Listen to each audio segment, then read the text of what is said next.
state solution in New York City. This is a publicity stunt that comes in the middle of delicate diplomatic efforts to end the conflict in Gaza.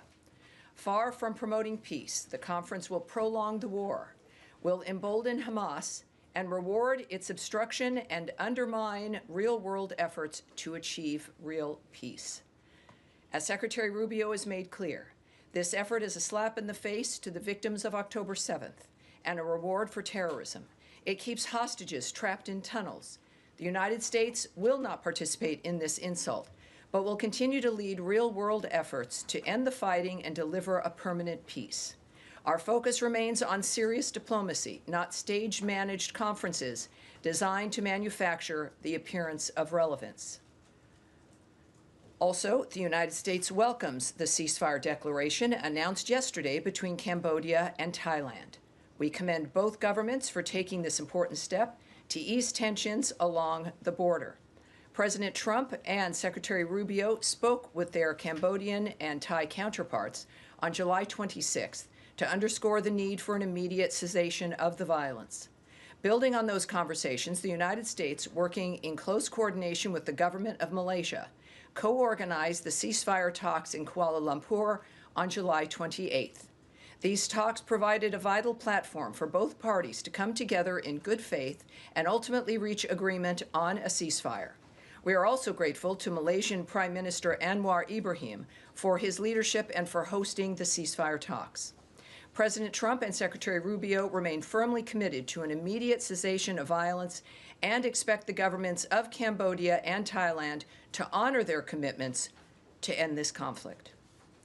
Further, in the aftermath of the recent typhoon and tropical storm that have devastated the Philippines, the United States remains committed to supporting the Philippine government in assessing the needs and providing critical assistance.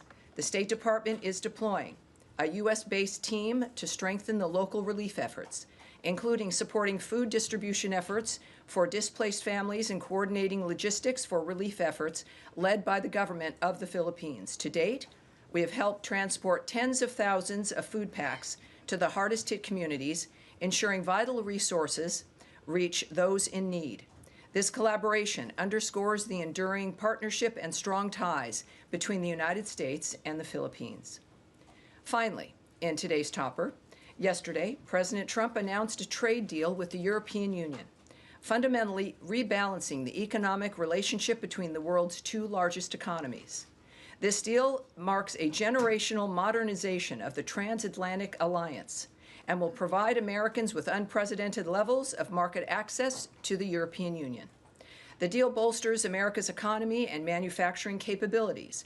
The EU will purchase $750 billion, with a B, my favorite, of U.S. energy and make new investments of $600 billion in the United States, all by 2028. Through decisive leadership and an unyielding commitment to American workers, President Trump has delivered yet another agreement that positions the United States as the world's preeminent destination for investment, innovation, and advanced manufacturing. Since day one, President Trump challenged the assumption that American workers and businesses must tolerate unfair trade practices that have disadvantaged them for decades and contributed to our historic trade deficit. Yesterday's announcement opens up historic market access to the second largest economy in the world, reestablishing the strong, positive, long-term relationship between the United States and its key ally, the European Union. And before we begin, and I'll take your questions, we've switched things up a little bit here in the front row. I'm looking at some new faces, while all the faces that you guys recognize at home, watching the briefings for these last 6 months, recognize. I have to say that the bullpen members and the individuals that you see on camera have their own fan bases, if you will. So people are excited, of course, each day to see the exchanges, and I appreciate that. But what people may not know are the number of people who come to this room for each briefing, who are journalists with outlets that speak to people around the world. And we think it's time, as I'm used to seeing, well, you far back there, nice to see you, Nadia as well. But I'll be introducing you to the front row today. It'll change for each briefing. But this is an opportunity for us to get to know you, for further experience and advancement, for the nature of what Americans in the world see as we answer these questions. Saeed, of course, has his own fan club, but nice to see you over here. It's a little confusing as opposed to over there. So just as a reminder, for those of you watching at home, whether it be C-SPAN, of course, or our State Department account on X, et cetera, wherever you may be viewing us. First, over here is Saeed.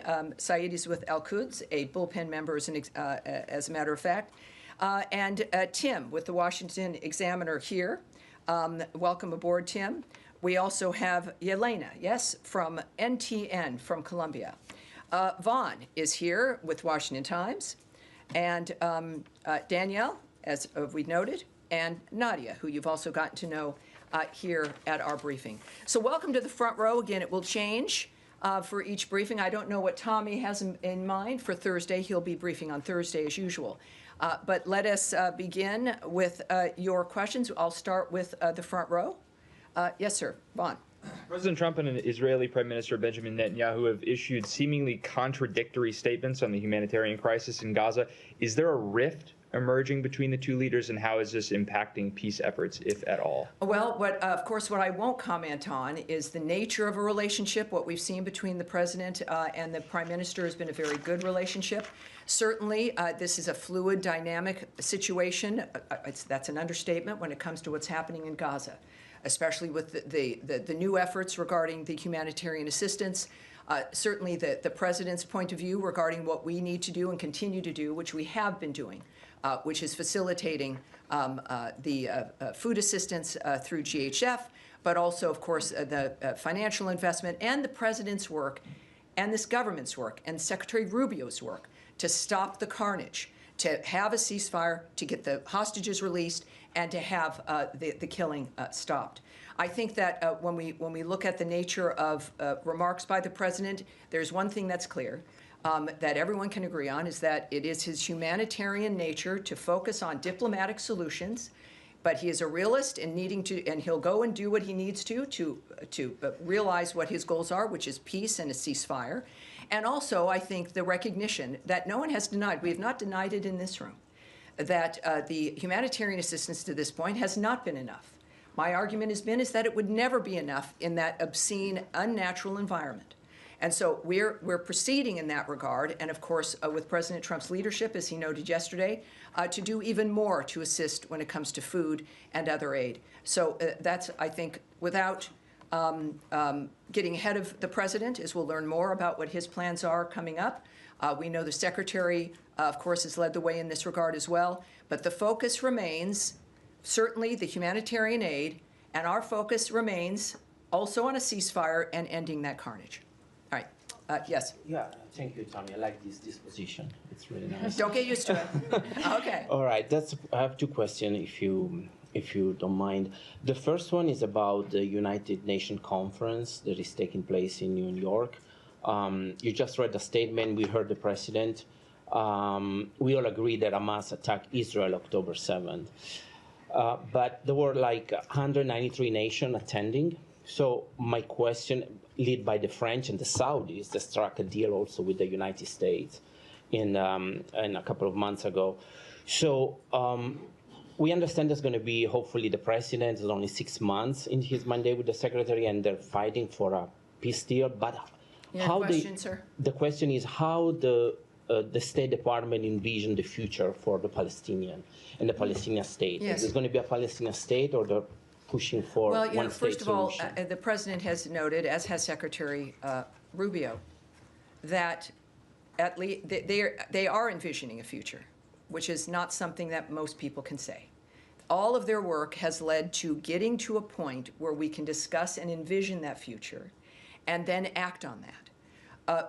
Regardless of the conflict that has been worked on, whether it's Russia, Ukraine, the Gaza Strip, or anywhere else, you can't really begin to contemplate what's next until people stop killing each other. We are still at that point. We have not, because of Hamas's recalcitrance and refusal to lay down its arms, refusal to release the hostages, we're not at a point where we're looking at what is next? We know things will have to be rebuilt. The president has made remarks in that regard. But from the beginning, calling for new ideas and a new way forward so that it's not just a repeat of what we've experienced for generations now. And if I can do a follow-up about the Gaza Humanitarian Foundation. Yesterday, the president also talked with the UK Prime Minister, and the UK will help in the Humanitarian Foundation, in the aid. So what are we going to see next? Is the president at the State Department see that this organization somehow maybe is not working out for different reasons? Well, what I said from the start is that this is not about what has not worked. Clearly, we're now, I think, close to 100 million meals have been distributed by GHF. But as we've discussed, there has to be more. There's always had to be more. The calls from the president, from the secretary, and even GHF has been, have more, join us. There needs to be more ideas, more movement. We know, of course, there have been some airlifted airdrops of food. There's been corridors that there's a window for corridors for delivery of more aid. And that's, of course, that's good, that's important. But adding to the aid and to the mechanisms that are there is what we've all called for. It is not an indication that there should be only one. It should be everyone should be contributing to helping to make a difference here. So far, it has been GHF with a mechanism that has worked to keep the aid out of the hands of Hamas, and that has been fundamental. So it's good news. And of course, as the president returns to the United States, no doubt we'll have more information about how much more good news we'll have regarding aid and supplies. Yes. Thank you. Thank you. And wait, hold on, please. Hold on. Me? No, Thank you, Tammy. no, not you. I don't. Maybe it's my pointing, or maybe because there's a tall guy here. Yes, ma'am. Thank you. I just want to follow up on what Trump has said about setting up new food centers. Will Sure. these be part of the GHF? We don't know the framework of how something would proceed regarding the details. I'm waiting for the president to return and don't want to get ahead of him regarding announcements and what the framework would be. When do you expect this to be announced? Considering the nature of the urgency of the situation and everything that President Trump does, very quickly and very soon. But we'll let that play out when he gets here and we get the details from those involved. And if I could just follow up, the IPC has said that GHF food items require water and fuel to cook, which is largely unavailable. And the IPC's Famine Review Committee said that their analysis of the food packages supplied by the GHF shows that their distribution plan would lead to mass starvation. Has the U.S. vetted what supplies the GHF is providing and ensured that they are providing the necessary nutrients and that they are able to be cooked? All right, I'm going to pass this off so we can get an answer to you. I do know that, again, the issue here is getting more food, more access, more everything. That has always been at the top of our list. But when it comes to this specificity of what's being handed out, we'll get back to you. Yes, ma'am. Thanks, Tammy. The president has now said multiple times that his administration has pledged $60 million toward food and other supplies for Gaza. The State Department has only announced $30 million for the Gaza Humanitarian Foundation. Can you say, has more money been earmarked for the GHF, or is there other funds that are going out to make up for that $60 million to $30 million difference here? I would suggest a question for the White House there. Again, I know what we've done here at State. Clearly, the president is in a position when it comes to decision-making, knowing what parts are moving and where things are headed, that they would have probably a better answer for you regarding the rest. But it's only $30 million for GHF at this point. Can you say that? From what we, of course, have announced here at the State Department, that's in this particular, I would caution against the suggestion that with what State may have done and what's been announced is a reflection of the complete picture. So I tend to caution about those things. I will caution about that again. But this is, as we all know, a very large issue, a very fast-moving issue. And there's many different pieces that are coming together in how it moves. And so the element that we have announced is an element and does not speak to an end or a final complete piece to what it is we're doing. All right. Yes. Thank you. Just following up on Daphne's question, I had asked her about what Gaza Humanitarian Foundation is distributing, specifically, this was last week's briefing, specifically the high nutrient food that is Yes, needed. I know it's come up before as well. So, Yeah, yes. and you mentioned that you would take that back to get more details on the distribution. I did get a line from this department in response to my questions last week, and the State Department spokesperson had said the Gaza Humanitarian Foundation Award remains subject to strict requirements, vetting, and oversight mechanisms like all department awards, and then they also deferred to GHF on the exact food items that are being distributed. Sure. There's been a lot that's happened since you were actually last at the podium. As you know, there's been the news out of France, and also now with the UK Prime Minister saying that the UK may well recognize a Palestinian state in September at UN Week if certain conditions are not met by Israel. And then, of course, there's been wall-to-wall coverage on images of starving children, photographic evidence of that. From our colleagues covering the story on the ground in Gaza. So I just wondered whether the vetting process and the strict requirements in this department is now having to take into account, obviously, all of this evidence, this photograph evidence, and is this giving the department some pause on these funds that are meant to go out the door to this organization? First of all, some of you may have seen a remark from Anna Kelly from the White House about the president's stance and what his plans are. She said President Trump wants to alleviate the suffering for the people of Gaza because he has a humanitarian heart. He announced a new aid plan today to help Gazans obtain crucial access to food. Details are forthcoming. What I will note about what's happening on the ground, of course, is what our focus is on, which is getting more aid in, which is getting a ceasefire, which has not been accomplished because Hamas refuses to do so. From the beginning, they have been the problem about why this continues to be an issue. We know that, of course, more food aid will be going in, considerably more.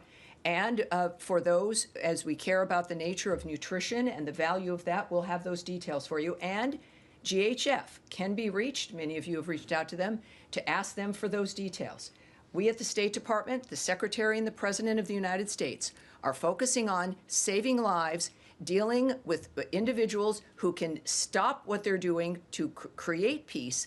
And of course, as you know, the President has been frustrated on a couple of fronts regarding the killing of civilians, the using of civilians, the nature of what's happening at too many conflicts around the world. And that's what he's focused on. But it's a good issue to have, if there is a silver lining, about the fact that more food, more nutrition, more access is being created. And that's what we're doing in the meantime, while still trying to stop a war that makes that zone almost impossible. Nadia. Thank you, Tammy. I have two questions. An Israeli settler called Yanon Levy, he shot and killed a Palestinian peace activist. He's a father of three. His name is Aoud al-Hadalin in the West Bank. This settler was identified by the previous administration as an extremist, and he was under sanction, both by the EU and the US. The Trump administration has lifted the sanction on him. You often say you have the same values with the Israelis. How can you make sure that this guy is accountable when he killed a civilian, especially a peace activist? Well, of course, I think it needs to be said. It shouldn't have to be said, but we decry the loss of life everywhere. That has been the hallmark of the work that this administration is doing.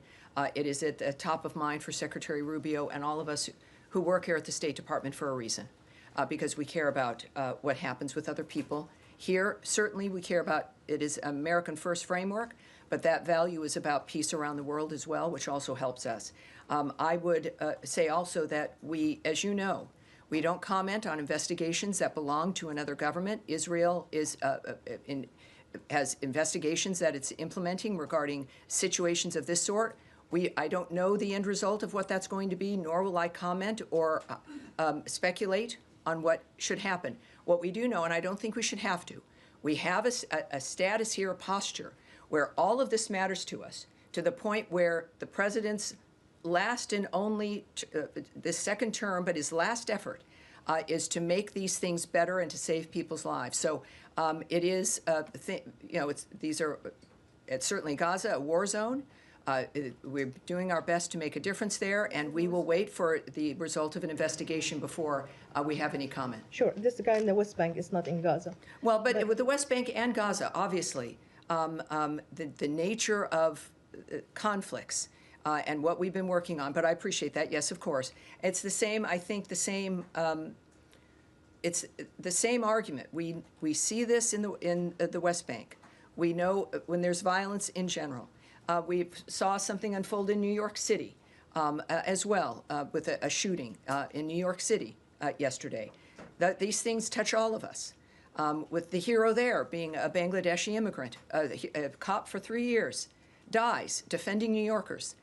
It is the American story, and it's something that we all work to help try to make a difference on. All right. My second question is, two Israeli human rights organizations found that they concluded that Israeli practice in Gaza has aspects of genocide. The Trump administration has put sanctions on UN officials who concluded the same. So are you going to sanction this human rights organization, or are you going to change your position? Well, I appreciate that, Nadia, but of course, you know I'm not going to speculate or say what actions will be. I'm not going to comment on outrageous allegations, effectively, which have also been disputed. But I will, again, you know, I won't preview things or guess or speculate about actions in any regard. All right. Yes. Can I just ask you about the trucks that are getting into Gaza? Over the weekend, there was an uptick, I think, over 100 trucks that got in on Sunday. But at times during this crisis, there have been upwards of 300 trucks delivering humanitarian aid into Gaza. What is the number of trucks that this administration wants to see Israel allow into Gaza on a daily basis? Well, I won't discuss, of course, details with you or the content of conversations or even a specific like that. What I do know is that there is this overarching work that we've done to make sure as much can get in as possible. At the same time, we do know that the UN had noted that they were not moving material in because of the violence. We know it's a war zone. I mean, that has been the overriding issue, and how to make it safe to get food through to those who need it versus into the hands of those who are causing the destruction and using it and weaponizing it. So we don't, I'm not going to speak to you about specifics or if that conversation has been had. We know, of course, it's in everyone's interest to help stop the kind of environment in general that's happening in the Gaza Strip. It's again, monstrous and abnormal, and all of us have an interest in stopping it. And DHS contracts expire at the end of August. Is this administration pushing for those contracts to be renewed? I won't speak on the details of contracts or agreements or if that's accurate or if it's not. Yes. Thank you so much. Two very quick questions. Secretary Rubio, for the past several months, has been wearing two hats, both leader of the... Four hats. Many hats. But specifically, Department of State and NSC.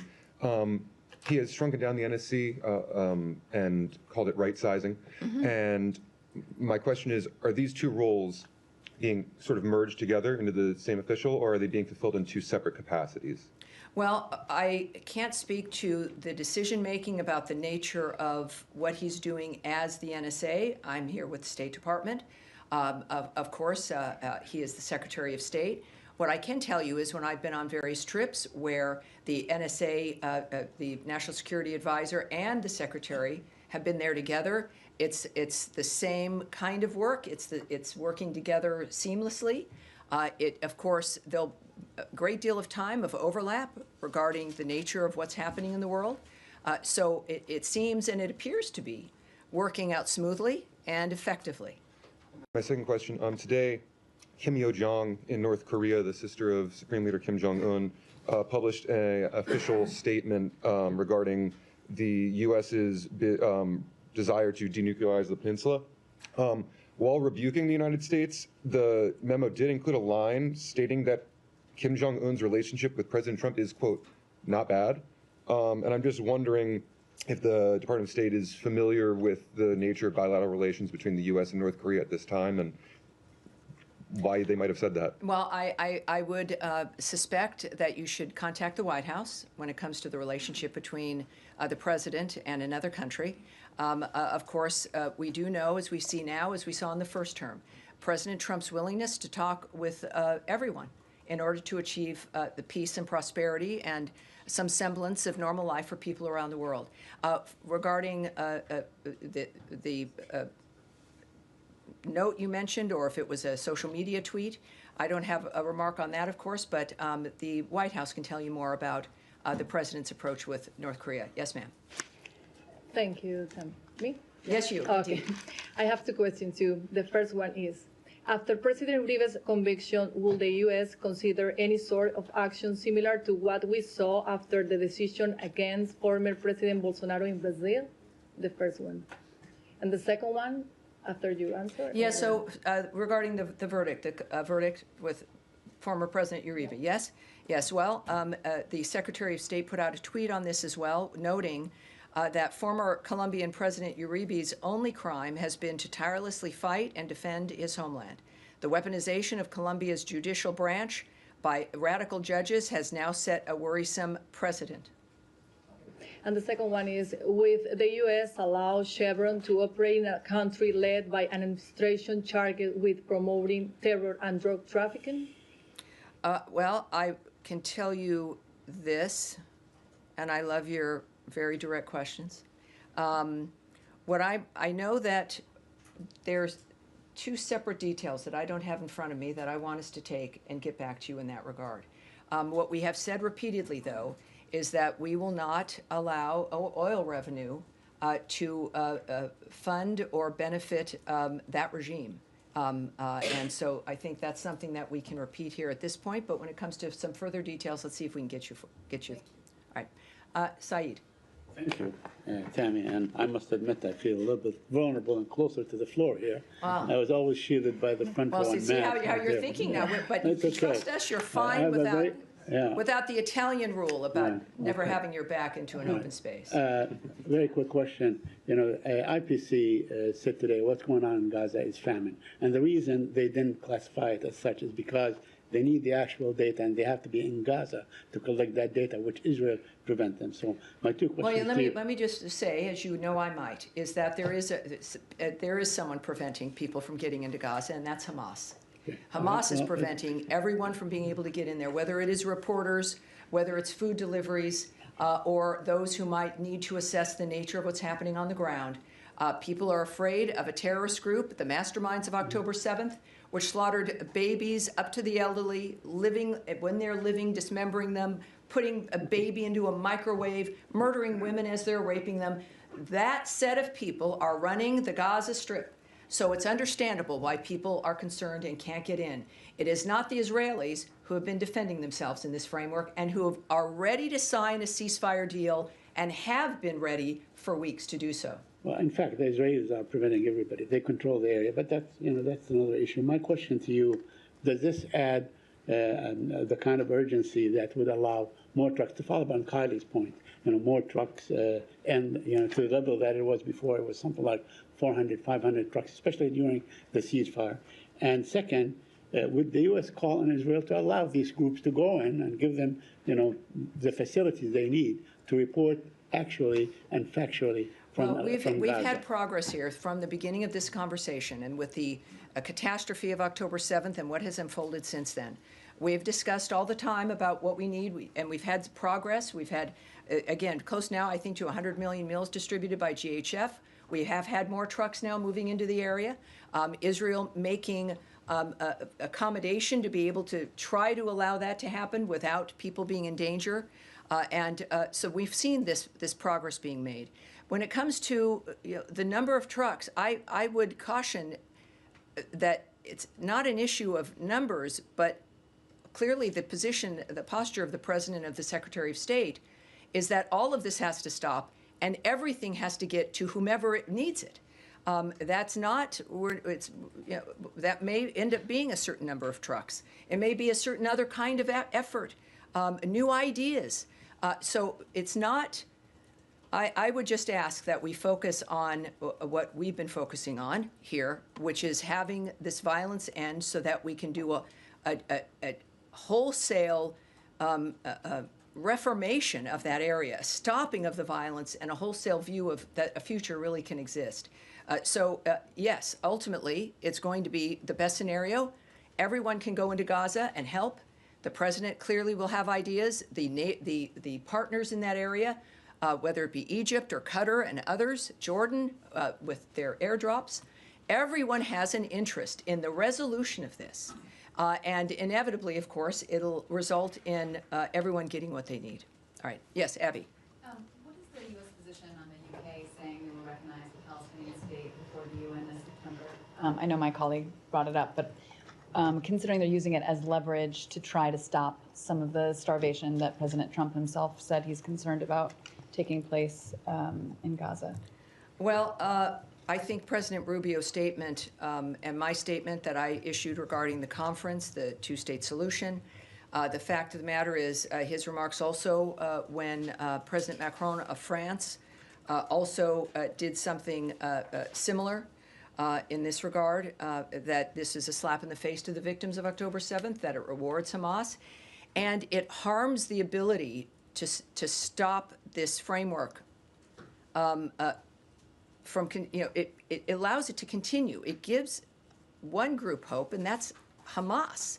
It is a rewarding of that kind of behavior, that if you wait long enough, if you don't cooperate, if in any other normal environment where someone was so utterly defeated, they would surrender. In this case, that just does not occur. And part of it is because of perhaps the hope that they receive on how long the suffering lasts, how much that pushes the world to acquiesce to their arguments. And there's one group that benefits from the images and the reality of the horribleness, and that's Hamas. And so there's a reason why they don't cooperate and stop. And this adds one more thing onto it that adds into their apparent posture that this is a winning thing to do. Clearly, we are of the opposite mind, and that I think we can say in general about that issue. Right. President Trump said he didn't mind the UK Prime Minister taking a position on statehood. Is that, can you explain what the difference is there? Well, obviously, I'm not going to speculate on the president's reasoning, but I do know that none of us are in the business of telling people not to speak their mind. At the same time, I'm a big believer, as I know the Secretary is and the President is, and we showed this, I think, last November, is that persuading people, explaining your position, why it matters, how it impacts what we all want to achieve, is something that we must do, and that it's the way to persuade people, to change people's minds. So it doesn't surprise me that that is what he said. But of course, we also know, as I described, the nature of our situation here, about what that does in our efforts to stop the carnage. Yes? Thanks so much, Tammy. Appreciate it. GHF, according to the UN, there's been about more than 1,000 Palestinians killed at or near the aid site since May 27th. Does the U.S. have an assessment on that number? It is not. That's not something I will speak on or go into the details about regarding our assessments of that situation. Certainly a wartime situation, but in the details and the numbers, no, I won't speak to that. Okay, and you mentioned the details of this new aid plan will be forthcoming. Are there people? Will they be forthcoming to the State Department, or are they coming from the State Department? Are there people in this building working on something right now? Well, it's the White House who noted that. So the White House noted that the details will be forthcoming. We, of course, all work for the president. He is the guiding hand here, and he gets ideas, and he knows more than all the rest of us know. So we are excited about his commitment, the fact that he and Mrs. Trump are humanitarians and are working first to make America first so that Americans' lives can be predictable and strong, and we have a future we can look forward to, but also that obviously is translating around the world as well. Yes, sir. Thank you, Tammy. We'll move to Ukraine, if I may. We have new deadline, and Ukrainians are certainly hopeful that the president's new deadline and his tough words about Putin, Russia, will follow with certain concrete actions. And in fact, yesterday you told the media that now we are going to see some actions. Now, the caveat that we have 10 days to go. Can you give a sense of? Oh, he there's any might not even have 10 preparation? days. I would just suggest, even when he set that 50-day timeline for Russia, I think one of the things I've said is, you know, that's, who knows when that could happen. He's had timelines before in which he acted very quickly. So with the president, he also noted that he shortened that timeline because he pretty much knew what the situation was.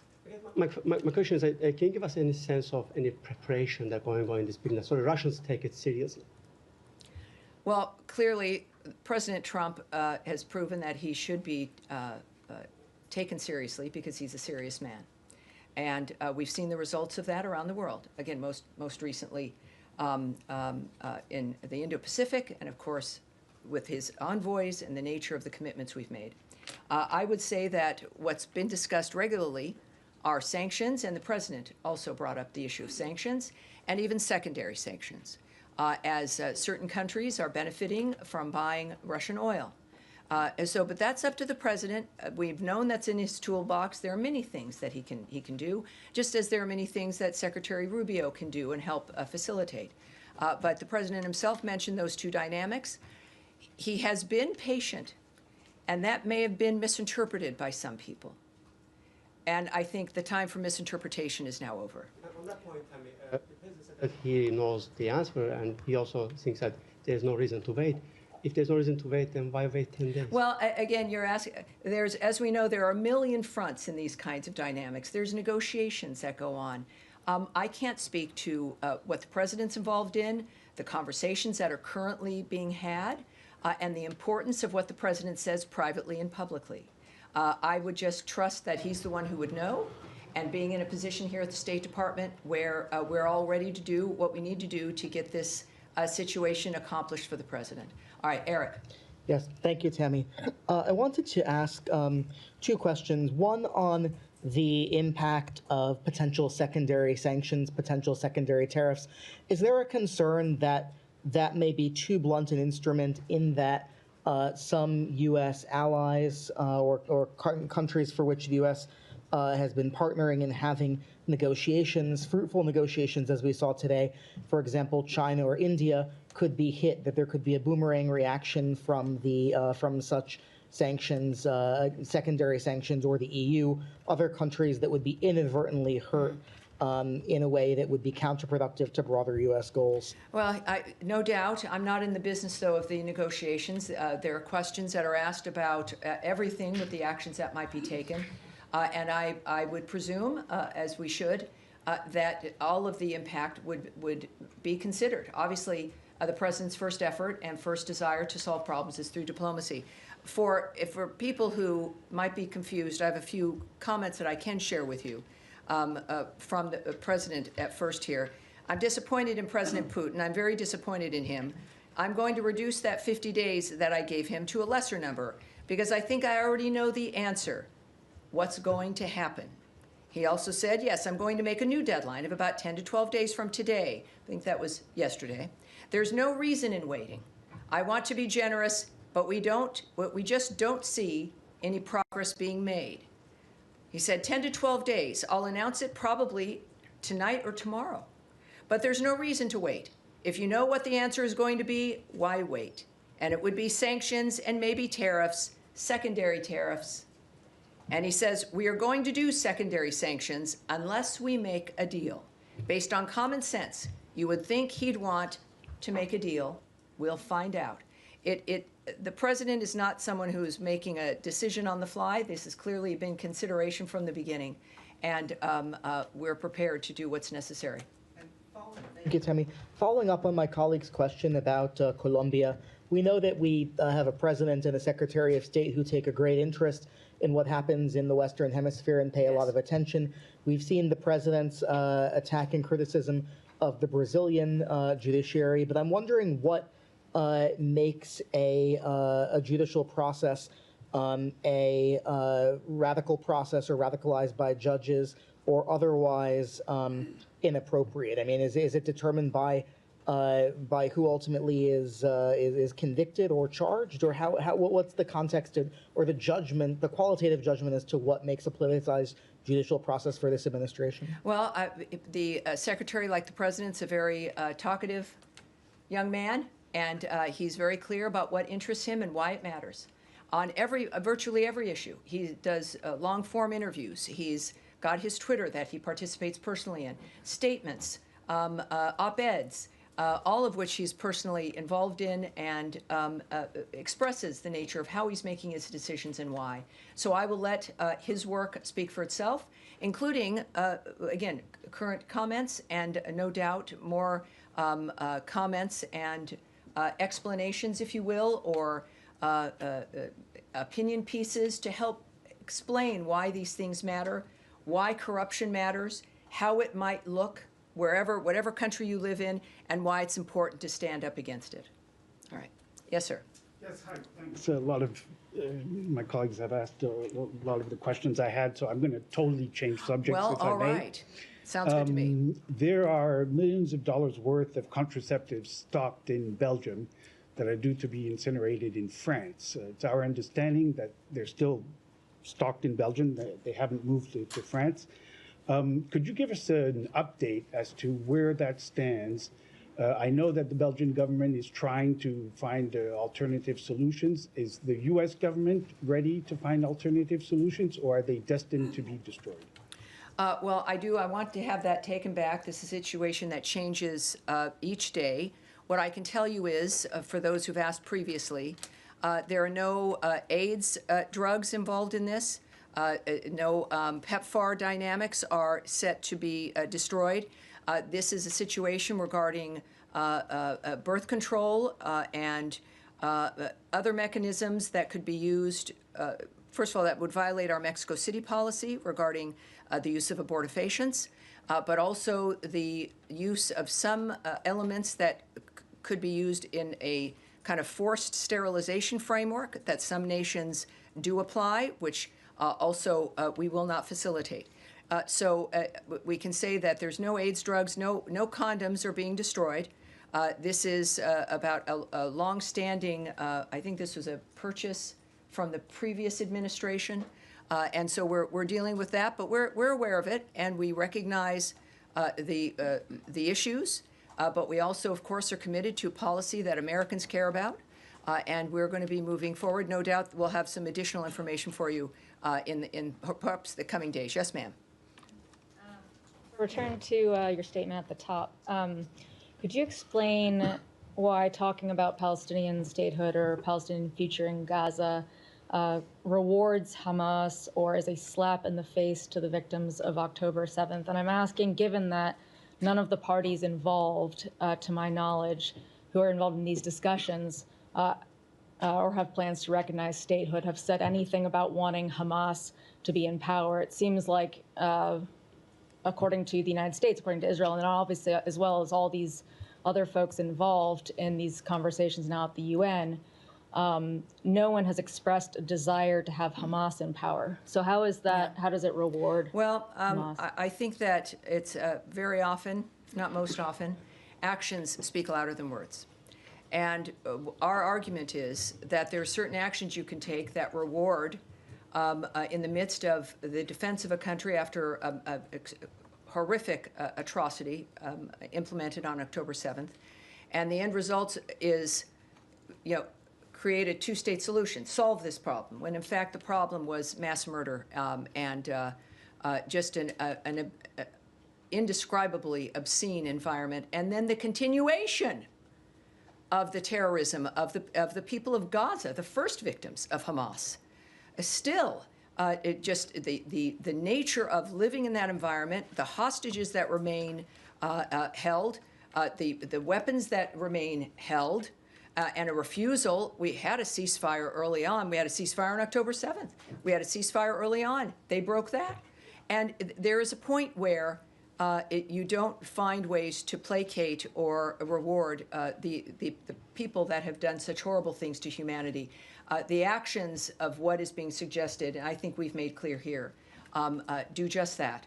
And it is, I think everyone deserves better. Certainly first the Gazan people, but certainly the world itself. Can I follow All right, now we're going to continue. Yes, sir, in the green shirt? It has been reported that Taiwanese President Lai's trip to his Central and South American allies with transit in the U.S. has been postponed. Could you elaborate on this, or did the Washington or the State Department play a part in this delay? Well, I do have something I can tell you about this. Taiwan has not announced any travel plans for President Lai. So that is generally a hypothetical now. I know it's been in the news. There's been a lot of questions and a lot of suppositions here that have happened, but I can say that it is a hypothetical at this point. There have been no plans, travel plans for the president. There's been, as a result, nothing canceled. I can tell you, though, a reiteration that transits by high-level Taiwan officials, including presidents, are fully consistent with our longstanding policy and practice. This has not changed.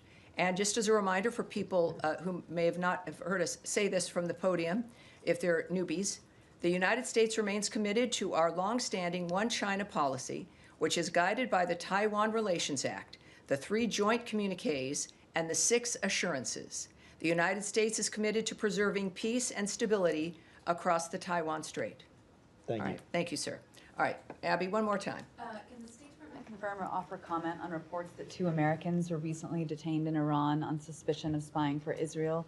Have they since been released? Has the State Department or the U.S. been in touch with Iran regarding their detainment? I can't speak to that at this point, but hopefully I can soon. And I think that's going to be it for today. Thank you, everyone. And again, Thursday, a lot of these things might return with more and new information, but you never know what's going to happen from one day to the next. Now, the president, I believe, will be back. Tommy Pigott will be at this podium. And thank you so much for being with me today. And my thanks to our guests here on the front row. It was great getting to know you. I appreciate it. And we'll see you again on Thursday. Thanks, everybody.